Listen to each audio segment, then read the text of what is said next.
What is up, guys? It is Nisho here, and today we got ourselves a new trap card revealed. And it's it's crazy that as Yuga Organization just mentions that terraforming was just semi-limited in the OCG, and we're getting a trap card whose effect is that where you take a field spell card from your deck and either add it to your hand or activate it.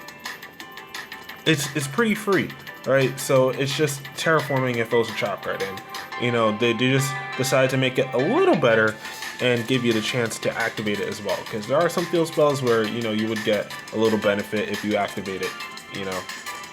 Like Oracle of Zephyr, you get to search a Zephyr monster, or I don't really know any others that would benefit, like unless it's like something that activates as soon as you activate the field spell, or field spells that have like hook effects, like maybe like a magnet field, like the one for Magnet Warriors. But yeah, that's a whole that's very specific. But yeah, I mean,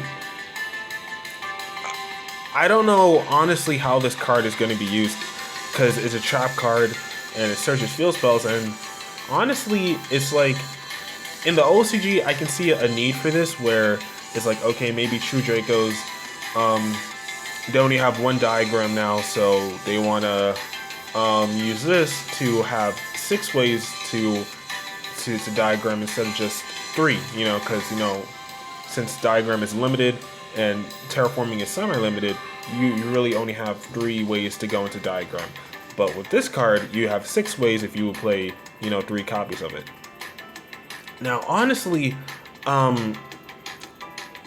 set rotation, I think, is a way better card in general, simply because it allows you to, like, let's say if you're playing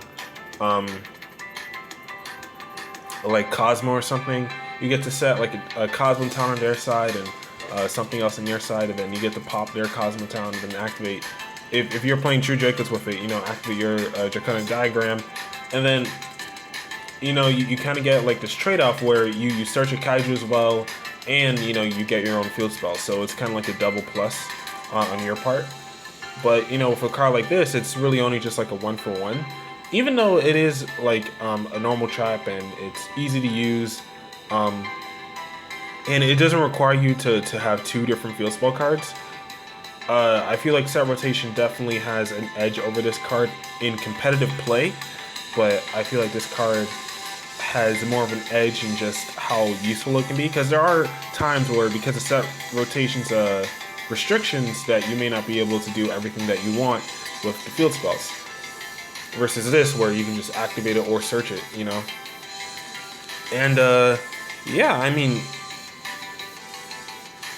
if Paleozoic were still a thing, I think they would still benefit from this, but Paleozoic honestly haven't done that well in quite a while, and yeah, they aren't really this is really only for a few decks, because we still have Terraforming at 3. So it's like this card isn't something that is completely necessary, but it's a bit surprising to see on a trap card. And it's not, I think it's nice that Konami's moving some of these effects to trap cards. So like I don't know if there's ever a day where there's like this big monster that can negate spell cards, or decks that can bring out cards like Manchuria Beast and all this stuff real easily, and it becomes real scarce to use spell cards. We have all these trap card options, just in case. Now that might not happen, it just might. But either way, I feel like it's just nice to have, and it could be something useful in the future maybe. But for now, I just think it's not necessary. But yeah, I mean, I guess that's really all I have to say for it. It was what's its name again? Metaverse, and it definitely has nice artwork, but unfortunately, the card isn't as nice as the artwork is. But we'll see how this card manages in the future. But until then, I guess that's all I have to say for now. This was Nistro here, Nistro